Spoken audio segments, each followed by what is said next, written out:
خواجہ معین الدین چشتی اجمیری حسن سنجری رحمۃ اللہ تعالی علیہ، آپ کی سیرت پاک کے حوالے سے اور آپ کے مبارک کردار کے حوالے سے آج انشاءاللہ گفتگو جو ہے وہ رہے گی۔ اللہ تعالی ہم سب کو جتنے بھی بزرگان دین ہیں ان سب کے نقش قدم پر چلنے کی توفیق عطا فرمائے، اور ہم سب کو ان بزرگوں کا فیض، ان کی تعلیمات پر عمل کر کے لینے کی توفیق عطا فرمائے۔ آج جو دور ہے، اس دور میں زیادہ زور کرامات پر دیا جاتا ہے، کرامات بیان کی جاتی ہیں اور تعلیمات کو چھوڑ دیا جاتا ہے۔ جب کرامات بیان ہوتی ہیں تو ان بزرگوں کی جو مبارک زندگی ہے اس کی صحیح تصویر پھر معاشرے کو نہیں نصیب ہوتی۔ صحیح تصویر بندے کو تب ملتی ہے جب اس بزرگ کی، اس اللہ کے نیک بندے کی اور اس ولی اللہ کی تعلیمات کو بیان کیا جائے، بتایا جائے کہ یہ اللہ کا بندہ زندگی کیسے گزارتا تھا، اس اللہ کے بندے نے زندگی کیسے گزاری ہے، اور اس اللہ کے بندے نے کتنے لوگوں کے دلوں کی دنیا کو تبدیل کیا ہے، اس اللہ کے بندے نے کتنے لوگوں کے ظاہر کو بھی سنوارا ہے اور باطن کو بھی سنوارا ہے، اس اللہ کے بندے نے کتنے لوگوں کو قرآن پڑھنا سکھایا ہے، قرآن پر عمل کرنا سکھایا ہے، حدیث پڑھنا سکھائی، اور حدیث کے ساتھ ساتھ سیرت مصطفیٰ صلی اللہ علیہ وآلہ وسلم کی خیرات کتنے لوگوں کو عطا فرمائی ہے۔ آج یہ ہمارے دور میں چیز ختم ہوتی چلی جا رہی ہے۔ آج ہمارا کیونکہ موضوع یہی ہے، حضرت خواجہ معین الدین چشتی اجمیری علیہ رحمہ، آپ 536 یا 537 مختلف روایات ہیں، 14 رجب 536 کو آپ پیدا ہوتے ہیں، اور پھر 6 رجب کو آپ کا جو ہے وہ یوم وصال ہوتا ہے۔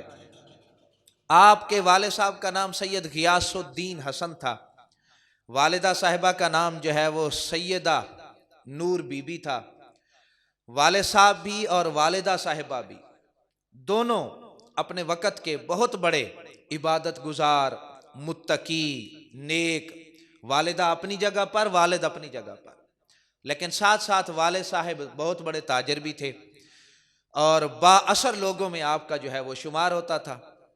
تو حضرت سید غیاث الدین رحمت اللہ تعالی علیہ، آپ رخصت ہوئے اس دنیا سے، آپ کی عمر مبارک خواجہ معین الدین چشتی اجمیری علیہ رحمہ کی عمر مبارک تقریباً ایک روایت میں 11 سال ہے اور ایک میں 15 سال ہے، یعنی یہ عمر تھی آپ کی جب والد صاحب فوت ہو گئے۔ اب والدہ صاحبہ کے ساتھ وہ جو باتیں والد صاحب سے کرتے، اب ساری باتیں ماں جی سے کرنی تھی۔ ماں جی بھی 1 یا 2 سال زندہ رہتی ہیں اور ماں جی بھی اس دنیا سے پردہ کر جاتی ہیں۔ اب حضرت خواجہ معین الدین چشتی اجمیری علیہ رحمہ، ماں نے جو نصیحتیں کی تھیں، ماں نے جو سمجھایا تھا، اب اس پر عمل کرتے ہوئے آپ پہلے تو جو اپنے والد صاحب کا باغ تھا اس میں مصروف ہوئے، لیکن والدہ صاحبہ نے کہا بیٹا اس باغ میں مصروف نہیں ہونا، جو امت مصطفیٰ صلی اللہ علیہ وآلہ وسلم کا باغ ہے نا، اس امت کی خیر کا جذبہ لے کر دنیا میں نکلنا ہے، اس امت کی خیر، اس امت کی بھلائی اور اس امت کی ہمدردی کا جذبہ لے کر، بیٹا یہ پودے تو کوئی اور بھی دیکھ لے گا، لیکن امت کی جو ہمدردی اور امت کی خیر اور امت کو برائی سے ہٹا کر نیکی کے راستے پر لگانے والی جو بات ہے نا، بیٹا یہ معین الدین آپ نے کرنی ہے۔ اب جب گھر سے یہ تربیت ملے نا، اور ماں یہ سارا سبق پڑھا رہی ہو اور ماں یہ بتا رہی ہو کہ بیٹا تمہارا یہ کام کرنے والا تو ہے ہی نہیں، بیٹا تم نے تو وہ کام کرنا ہے جو ہم سب کا ایک جدی پشتی کام جو ہے وہ آ رہا ہے، ہم نے تو وہ کرنا ہے۔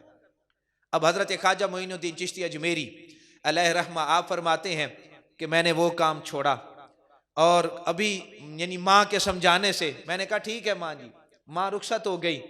اب باپ کی طرف سے بھی صدمہ تھا، ماں کی طرف سے بھی صدمہ تھا، جدائی کے صدمے برداشت کرنا کون سا سوکھا کام تھا، لیکن وہ کہتے ہیں کہ رب کا فیصلہ یہی تھا، رب کی حکمت یہی تھی، ماننا ہی ماننا تھا۔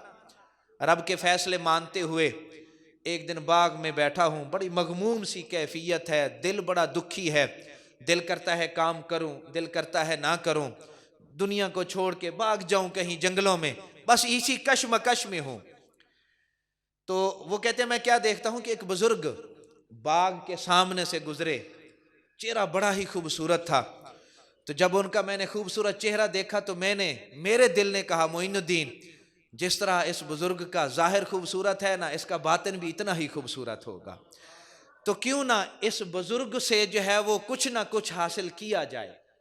اب وہ کہتے ہیں میں اٹھا بھاگا، میں بزرگوں کی جا کے میں نے دست بوسی کی، ہاتھوں کو بوسا دیا۔ بزرگوں کا نام تھا حضرت ابراہیم کندوزی علیہ رحمہ۔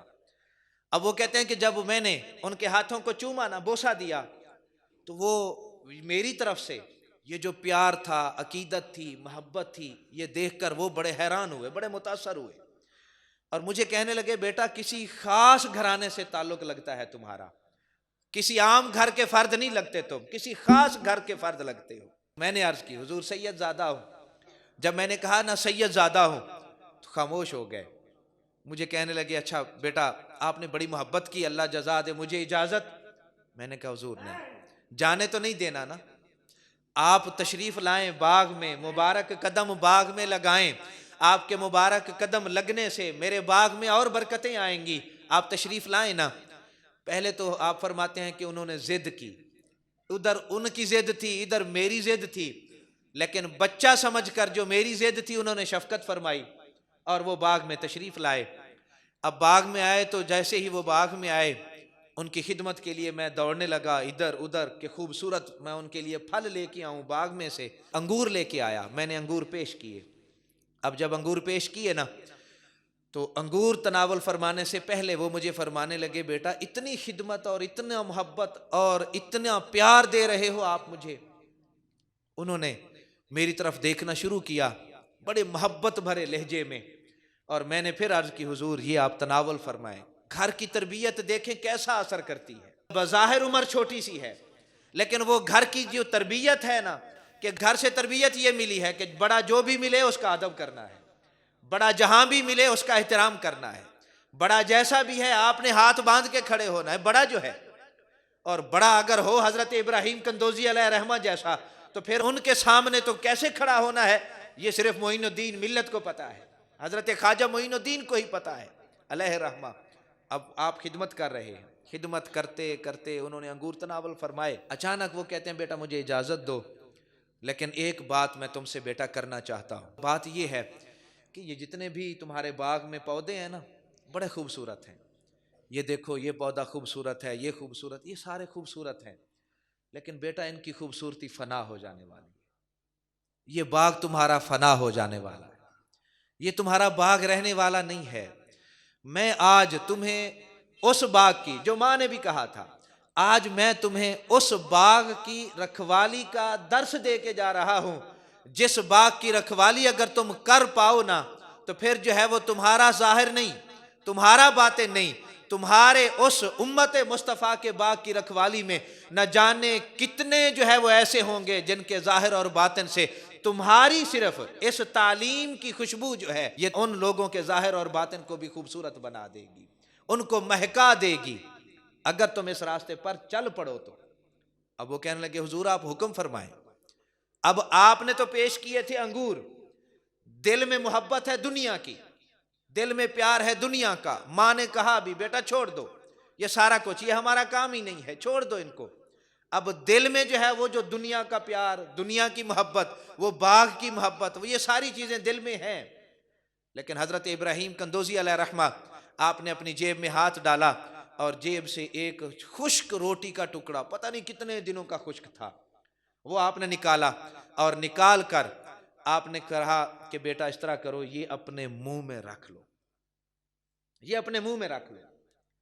اب میں کہتا ہوں کہ آج تو ہم خیر مرغن غذاؤں کے جال سے نکلے ہی نہیں ہے نا، وہ گھر میں بنا رہے ہیں تب بھی، کسی آستانے پہ اگر گئے ہیں تو تب بھی ہمارے دل میں جو بات بار بار، وہ پیر صاحب اگر کوئی آج خاص لنگر کھلائیں تو پھر مزہ آئے گا، کوئی خاص لنگر ملے تو، وہ جو پیر صاحب گھر میں بناتے ہیں وہ اگر میرے لیے بھی آ جائے تو کیا کہیں، لیکن حضرت ابراہیم کندوزی علیہ رحمہ نے جو لنگر دیا ہے، روٹی کا خشک ٹکڑا ہے، پتہ نہیں کتنی دیر کا خشک ہے، لیکن حکم کیا کیا؟ حکم یہ کیا کہ اے معین الدین یہ اپنے منہ میں رکھو۔ اب حضرت خواجہ معین الدین چشتی اجمیری علیہ رحمہ کہتے ہیں جیسے ہی میں نے منہ میں رکھا نا، پیدا کرنے والے رب کی قسم ہے، وہ دل جو معین کے سینے میں دھڑک رہا تھا، اس روٹی کے ٹکڑے میں اللہ نے کیا نور رکھا تھا، کیا اثر رکھا تھا اور کیا تاثیر رکھی تھی۔ اس خشک روٹی کے ٹکڑے نے معین الدین اجمیری کے ظاہر کو بھی بدل ڈالا، باطن کو بھی بدل ڈالا، دل کو بھی بدل ڈالا، اور ایسا نور میرے دل میں بھرا، ایسا نور کہ ابراہیم قندوزی علیہ رحمہ پوچھنے لگے بیٹا اب کیا دیکھ رہے ہو، کیا محسوس کر رہے ہو؟ تو میں نے ہاتھ جوڑے عرض کیا حضور جو کچھ پہلے تھا سارا ہی بدل گیا ہے، اب میں آپ کو کیا بتاؤں کیا بدلا اور کیا بچا ہے، سب کچھ ہی بدل گیا ہے۔ اب تو صرف یہ ہے کہ یہ باغ میرا کوئی خرید کر لے جائے، اور جو آپ نے میرے اوپر شفقت فرمائی ہے میں اس راستے پر چلوں اور جا کر مخلوق خدا کی خدمت میں لگ جاؤں۔ اب دل میں کچھ رہا ہی نہیں، دل میں کچھ باقی بچا ہی نہیں، اب بس جانا چاہتا ہوں، اب آپ جو ہے وہ مجھے اجازت دے دیں۔ کون؟ خواجہ معین الدین چشتی اجمیری۔ اگر آپ ان کے مریدوں کی لسٹ پڑھیں نا، ان کے مریدوں میں جو بڑے بڑے نام ہیں، خواجہ قطب الدین بختیار کاکی علیہ رحمہ کا نام آپ کے مریدوں میں آتا ہے۔ وہ قطب الدین بختیار کاکی علیہ رحمہ جو ماں کے پیٹ سے 15 سپارے حفظ کر کے پیدا ہوتا ہے، وہ خواجہ قطب الدین بختیار کاکی، وہ آپ کے مریدوں میں۔ خواجہ فرید الدین گنج شکر علیہ رحمہ آپ کے مریدوں میں۔ خواجہ نظام الدین اولیاء آپ کے مریدوں میں۔ نصیر الدین چراغ دہلوی آپ کے مریدوں میں۔ اور اگر اپنے دیش میں آ جائیں تو یہاں پر آپ بڑا سلسلہ، بڑی لسٹ لمبی آپ اٹھا کر دیکھ لیں کہ خواجہ نور محمد مہاروی علیہ رحمہ آپ کے مریدوں میں، گولڑا شریف آپ کے مریدوں میں، سیال شریف آپ کے مریدوں میں، توسا شریف آپ کے مریدوں میں۔ یہ جتنا بھی سلسلہ ہے، یہ جتنا بھی فیض ہے، یہ جتنا بھی ایک نورانی تسبیح ہے، نورانی تسبیح، ہر دانہ جب آپ اس تسبیح کا دانہ پڑھتے جائیں گے، پڑھتے جائیں گے، پڑھتی جائیں گے، یہ تسبیح آپ کو جو ہے وہ در خواجہ تک جو ہے وہ لے جائے گی، در خواجہ تک، کہ خواجہ معین الدین چشتی اجمیری علیہ رحمہ۔ کرامات بہت ہیں بیان کرنے کو، لیکن میں کہتا ہوں ان کی خوبصورت زندگی دیکھیں۔ آپ نے اب جب یہ معاملہ ہوا نا، حضرت ابراہیم قندوزی علیہ رحمہ تشریف لے گئے، آپ نے باغ بیچ دیا، چھوڑ دیا سب کچھ، اور پھر آپ علم حاصل کرنے کے لیے آپ تشریف لے جاتے ہیں سمرقند اور بخارا۔ یہ اس وقت بڑے مرکز تھے علوم کے، سمرقند اور بخارا۔ آپ وہاں پہنچے، وہاں آپ نے جا کر قرآن حفظ کیا، آپ نے جا کر حدیث کا علم پڑھا، آپ نے درس نظامی کیا، یعنی جتنی بھی عالم بنانے والی کتابیں تھیں وہ ساری آپ نے پڑھی۔ یہ سارے علوم حاصل کرنے کے بعد اب ماں نے کہا تھا بیٹا صرف کتابیں کالے لفظ نہ پڑھنا، ان کالے لفظوں میں کچھ لوگ ایسے ہوتے ہیں جو نور بھر دیا کرتے ہیں، ان لوگوں کی صحبت میں جا کر ضرور بیٹھنا۔ لفظ بے شک کتابوں کے کالے ہوتے ہیں، لیکن ایسی ہستیاں بھی رب نے بنائی ہیں جو ان کالے لفظوں کو بھی پر نور بنا دیتی ہیں، پر نور بنا دیتی ہیں۔ اب وہ جو کالے لفظ پڑے تھے اب ان میں نور بھرنا تھا، تو آپ کہتے ہیں نور بھرنے کے لیے میں نے بڑا سفر کیا، بڑے لوگوں سے ملا، لیکن میرا حصہ جہاں پر تھا میں نے پہنچنا تو وہیں تھا نا۔ میں جو ہے وہ حضرت خواجہ عثمان ہارونی علیہ رحمہ کے دربار میں پہنچ گیا۔ اب جب آپ کے پاس پہنچا نا، وہاں آپ کی مبارک عادت بھی تھی اور عاجزی بھی تھی کہ کوئی بھی آپ کے پاس آتا نا تو آپ اسے واپس بھیج دیتے۔ بڑے لوگ تھے، خواجہ معین الدین چشتی اجمیری علیہ رحمہ کہتے ہیں جب میں پہنچا تو لوگوں کا بڑا ہجوم تھا آپ کے در پر، لیکن وہ سارے کرامات کے متمنی تھے کہ کوئی کرامت، پیر صاحب کی کوئی کرامت نظر آ جائے، کرامت نظر آ جائے۔ لیکن خواجہ معین الدین چشتی اجمیری علیہ رحمہ کہتے ہیں وہ تو کرامت والے تھے، سارے کرامت دیکھنا آئے تھے، لیکن حضرت خواجہ عثمان ہارونی علیہ رحمہ یا ہارونی علیہ رحمہ آپ نے ان کو کبھی کوئی کرامت دکھائی نہیں، اپنے آپ کو چھپا کے رکھا۔ اور وہ جو ہیرا چھپا ہوا تھا، حضرت خواجہ معین الدین چشتی اجمیری علیہ رحمہ کہتے ہیں وہ لوگ آئے، کرامات نہ ملیں، وہ لوگ چلے گئے چھوڑ کے، لیکن میں وہاں پر بیٹھ گیا۔ مجھے بڑا کہا حضرت خواجہ عثمان ہارونی علیہ رحمہ نے کہ یہاں سے چلے جاؤ، معین الدین تم بھی چلے جاؤ، جیسے سارے چھوڑ گئے ہیں نا مجھے، تم بھی چلے جاؤ۔ میرے اپنے پاس کچھ نہیں، عاجزی دیکھیں ان کی، میرے اپنے پاس کچھ نہیں، میں نے تمہیں کیا دینا ہے.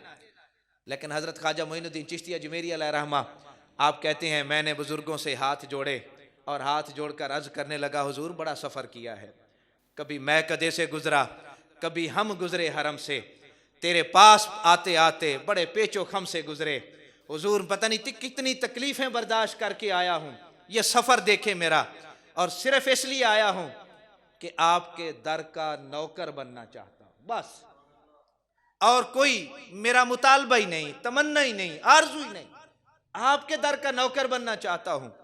ایک دفعہ کہا، دو دفعہ کہا، تین دفعہ کہا.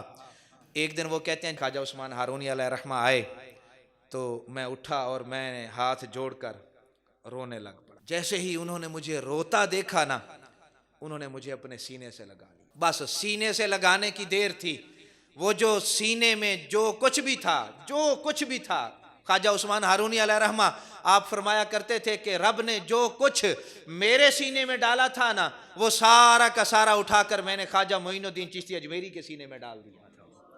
خواجہ معین الدین چشتی اجمیری کے سینے میں ڈال دیا. اور پھر حضرت خواجہ معین الدین چشتی اجمیری کہتے ہیں بڑے خوبصورت الفاظ کسی نے کہے کہ گویا کہ خواجہ صاحب یہ کہہ رہے تھے، ایسا کی تیری خیر ہو، تیرے میں کدے کی خیر ہو، ایسا کی تیری خیر ہو، تیرے میں کدے کی خیر ہو، آج ایسی معرفت کی شراب پلا جس کا نشہ ساری عمر معین الدین کو رہے، آج ایسا پلا دے. جب انہوں نے پلا دیا نا نشہ معرفت کی شراب کا، تو اب وہی شیخ پوچھنے لگے معین الدین ذرا اوپر تو دیکھو. اب میں نے جب اوپر دیکھا نا تو اب وہ نظر تو وہی ہے، معین الدین بھی وہی ہے، جسم بھی وہی ہے، لیکن آج باطن کے اندر جو خواجہ عثمان ہارونی علیہ رحمہ نے یا ہارونی علیہ رحمہ نے آج جو باطن کے اندر تبدیلی کی ہے، نور بھرا ہے، آج اس کی کیفیت یہ ہے. میں ہاتھ جوڑ کر عرض کرنے لگا حضور وہ جو عرش ہے نا، رب کا عرش عظیم، اس کے جتنے بھی تختے ہیں معین الدین کو سارے نظر آ رہے ہیں، سارے نظر آ رہے ہیں. اچھا معین الدین نیچے دیکھو. میں نے نیچے دیکھا تو جب نیچے دیکھ کے پھر مجھ سے پوچھا معین الدین کیا دیکھا ہے؟ میں نے پھر ہاتھ جوڑ دیے حضور وہ جو تحت الثری کا آخری کنارہ ہے نا، معین الدین کو آج وہ بھی نظر آ رہا ہے، آج وہ بھی نظر آ رہا ہے. یہ اللہ والے بیٹھے بٹھائے اگلے بندے کو کیا سے کیا بنا دیں کسی کو نہیں پتا.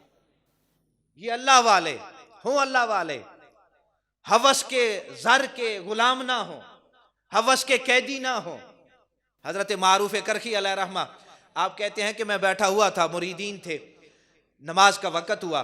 جیسے ہی نماز کا وقت ہوا نا تو لوگوں نے ایک بندے کو مصلی پر کھڑا کرنے کی کوشش کی کہ یہ بڑے درویش آدمی ہیں، بزرگ آدمی ہیں، تو یہ نماز پڑھائیں گے.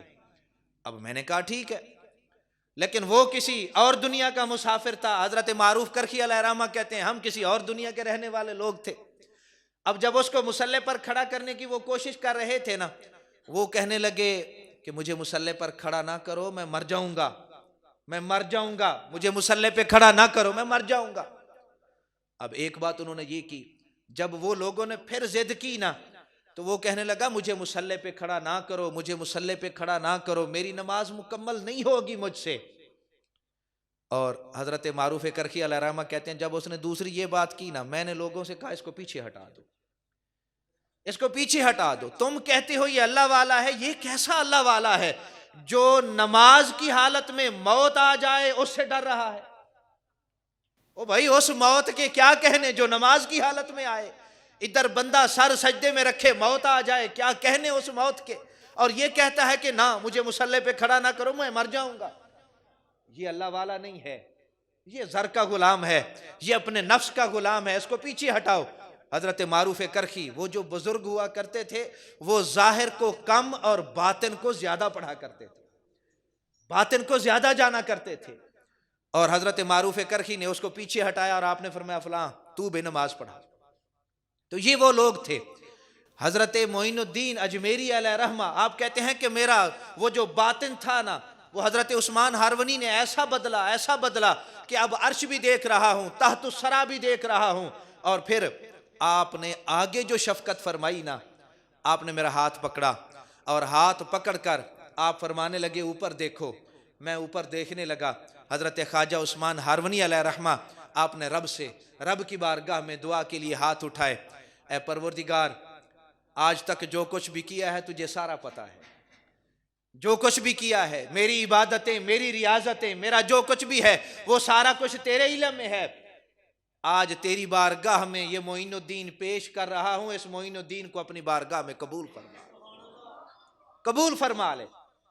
اب حضرت خواجہ معین الدین چشتی اجمیری علیہ رحمہ آپ فرماتے ہیں جیسے ہی وہ مرشد نے دعا کی نا، ادھر ہاتھ پکڑا دعا کر رہے ہیں، ادھر سے غیب سے آواز آتی ہے کہ اے عثمان، ہم نے تیرے معین الدین کو قبول بھی کر لیا ہے اور تیرے معین الدین کو معین الدین بنا بھی دیا. قبول بھی کر لیا ہے، بنا بھی دیا ہے معین الدین کو. دنیا نے رنگ بدلا گھڑی گھڑی، یہ اہل عشق ہیں جہاں تھے وہیں کھڑے رہے. دنیا نے بڑے رنگ بدلے لیکن اہل عشق نے ایک ہی جگہ کہ اگر اس در پر آ گئے ہیں تو بس اب اس در سے جانے والے نہیں ہیں، اب اس در پر کھڑے ہیں. ہم عشق والے لوگ ہیں، محبت والے لوگ ہیں، پیار والے لوگ ہیں، ادب احترام والے لوگ ہیں. اب خواجہ معین الدین چشتی اجمیری علیہ رحمہ آپ آگے فرماتے ہیں کہ پھر میرے مرشد نے اور میرے اوپر مہربانی فرمائی. وہ مہربانی یہ فرمائی، میرا ہاتھ پکڑا اور بیت اللہ شریف لے گئے.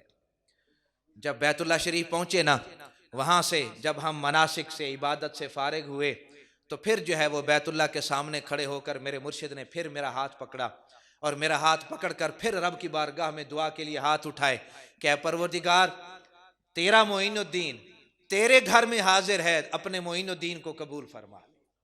بس آواز آتی ہے کہ عثمان، ہم نے آج پھر جو ہے وہ معین الدین کو قبول فرما لیا.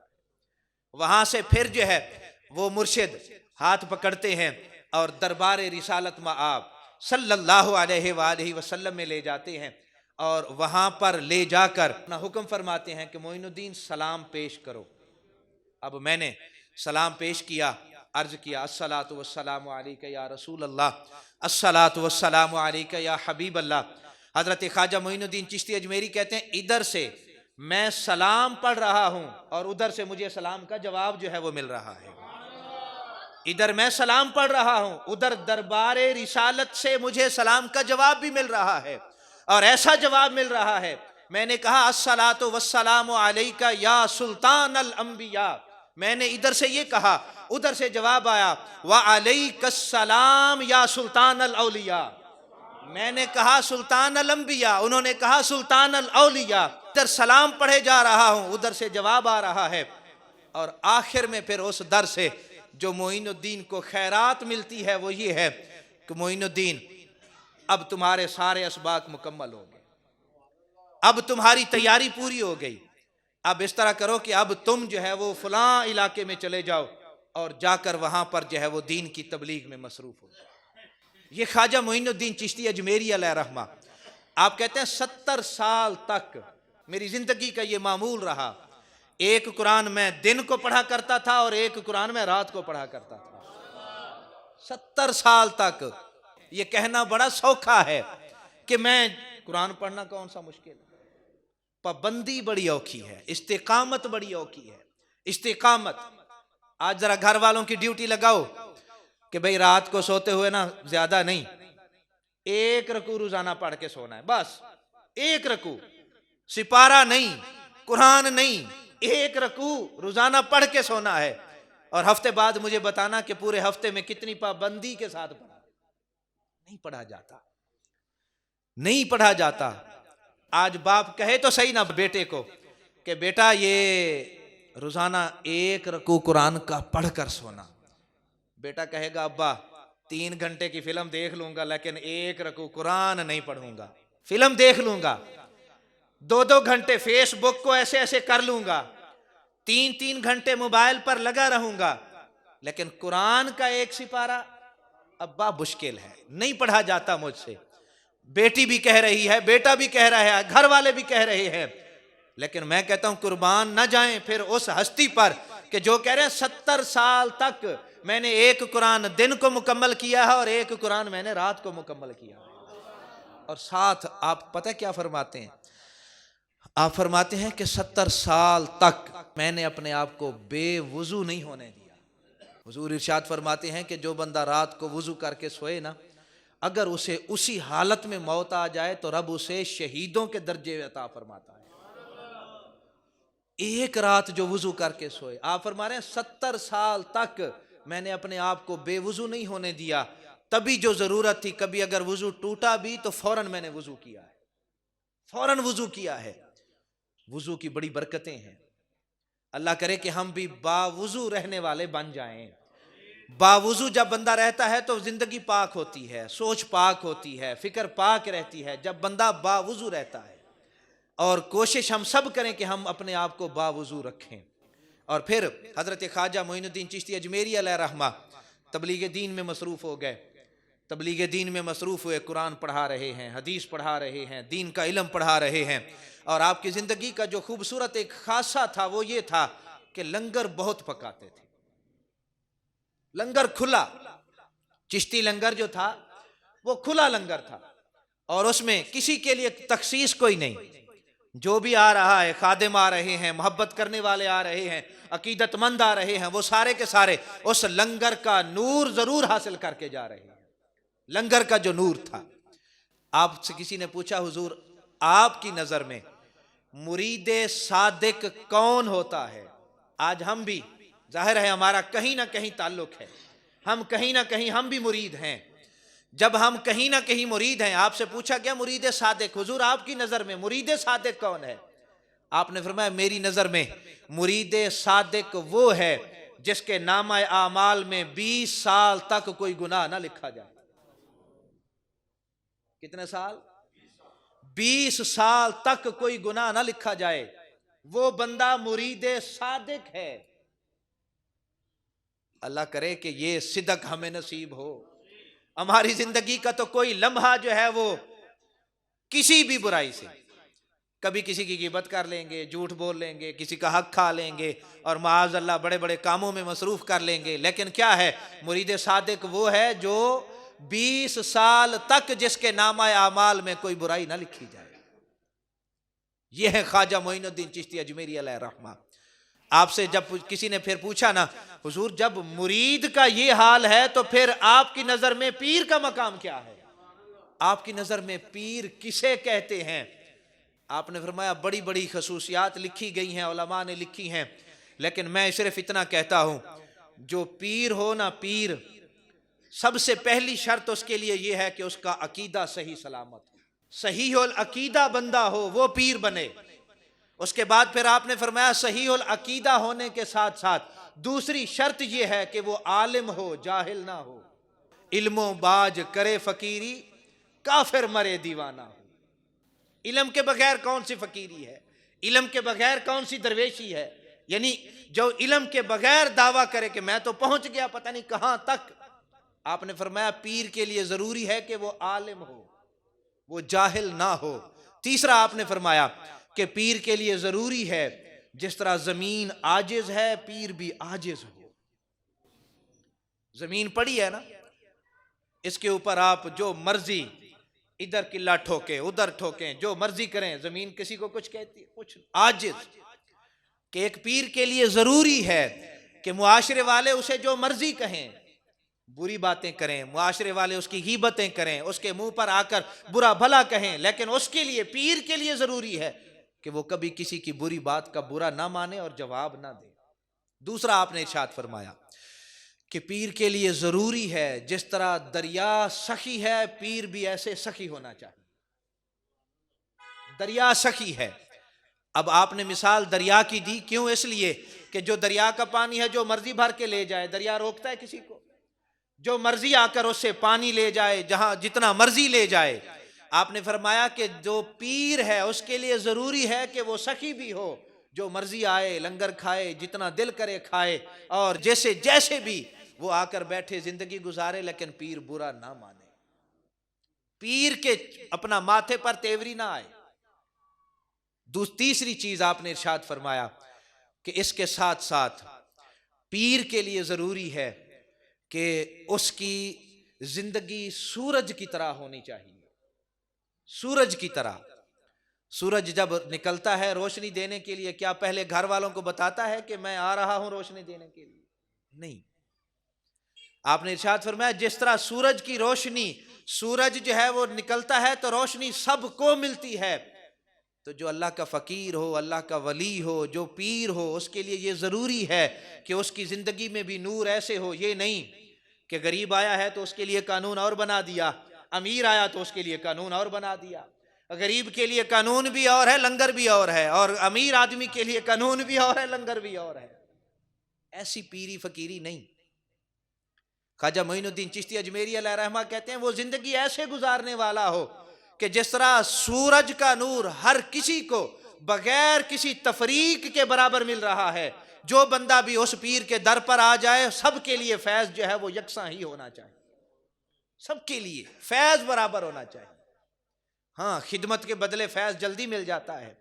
جو خدمت کرنے والے لوگ ہوتے ہیں، بارگاہ میں رہنے والے لوگ ہوتے ہیں، ان کو فیض ذرا جلدی مل جاتا ہے اور باقیوں کو فیض نہیں ملتا۔ لیکن یہ سارا کا سارا منحصر ہے پیر صاحب کی زندگی کے اوپر۔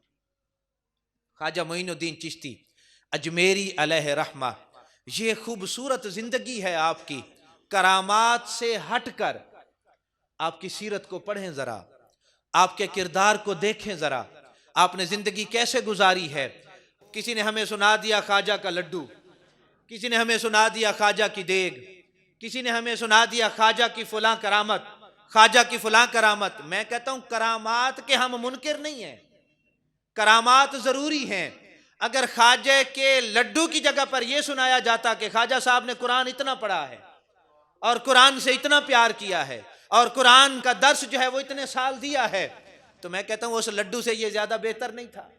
اور پھر خواجہ صاحب کے وہ دیگ، اپنا لنگر والی دیگ، اس کو بیان کریں، ضرور کریں، لیکن اگر اس کی جگہ پر یہ کہیں کہ خواجہ صاحب نے ساری زندگی طہارت میں گزاری ہے، پاکیزگی میں گزاری ہے، آپ نے اپنی زبان کی حفاظت میں گزاری ہے، آپ نے اپنے دائیں بائیں جتنے بھی لوگ تھے سب کے حقوق ادا کرنے میں گزاری ہے، یہ کتنا خوبصورت ہے، کتنا خوبصورت ہے۔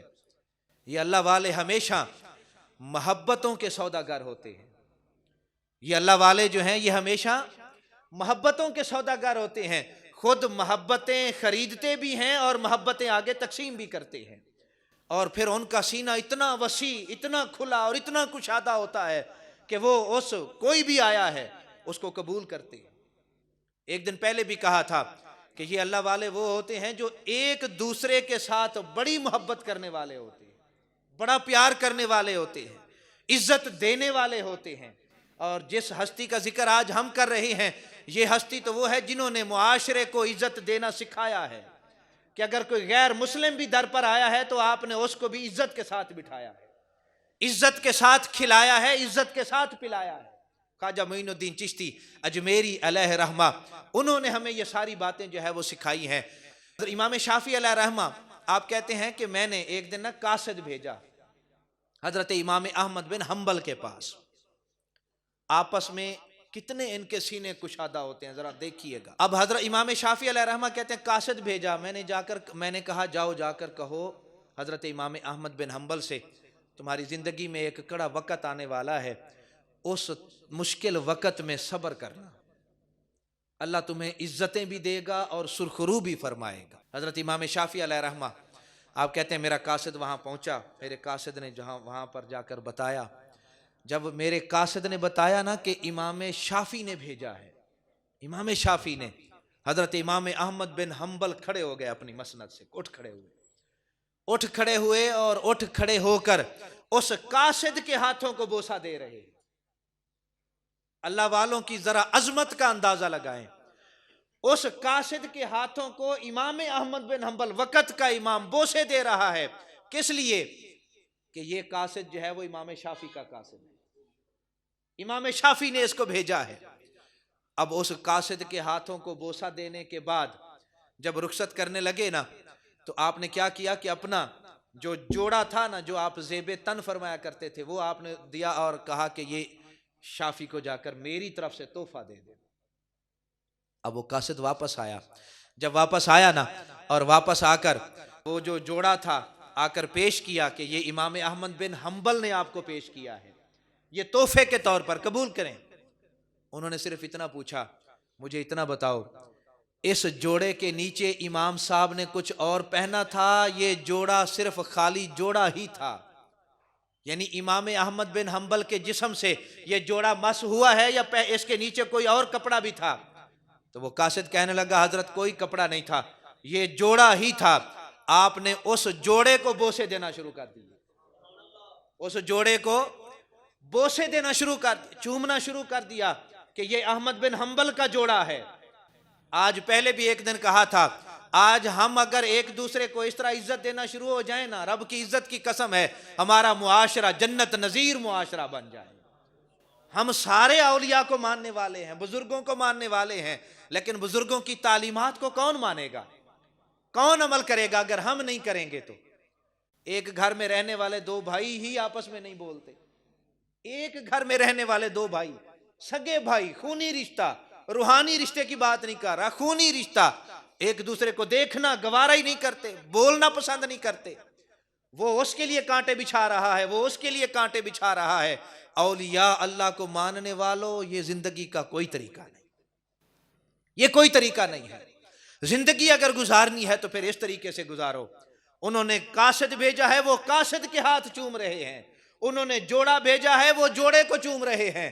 اور پھر امام شافعی نے اخیر محبت کی، اخیر انہوں نے کیا کیا کہ اس جوڑے کو پانی میں بھگویا، بھگو کر جوڑے کو نکال کے رکھ لیا، اور وہ جو پانی تھا اس کو ایک برتن میں محفوظ کر کے رکھا۔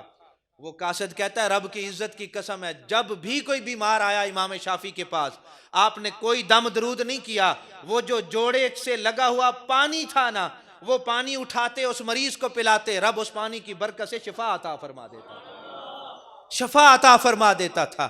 اگر ان کے باطن ایک دوسرے کے لیے صاف تھے، ظاہر اجلے تھے، تو پھر اللہ نے ان کی زندگیوں کو کتنی بابرکت بنایا تھا، کتنا بابرکت رب نے ان کی زندگیوں کو بنایا تھا۔ آج ایک دوسرے کے لیے گڑھے نہ کھودیں، ایک دوسرے کے لیے گڑھے نہ کھودیں، ایک دوسرے کا سہارا بننے کی کوشش کریں، ایک دوسرے کو آسرا دینے کی کوشش کریں۔ وہ ہمارا تو خیر مشہور محاورہ ہے نا، بات ہے کہ ہم کیا کرتے ہیں، سیڑھی پر بندے کو چڑھاتے ہیں اور پھر نیچے سے سیڑھی گئی۔ یہ کوئی مردوں والا کام تھوڑی ہے کہ خود ہی بندہ جو ہے وہ پہلے سہارا دے، آسرا دے، بندہ خود جو ہے وہ اپنا بندے کو اوپر بلند کرے، اور پھر بندہ خود ہی اس کے لیے جو ہے وہ گڑھے کھودنا شروع کر دے، کانٹے بچھانا شروع کر دے۔ یہ کوئی زندگی نہیں، خوبصورت زندگی گزاریں۔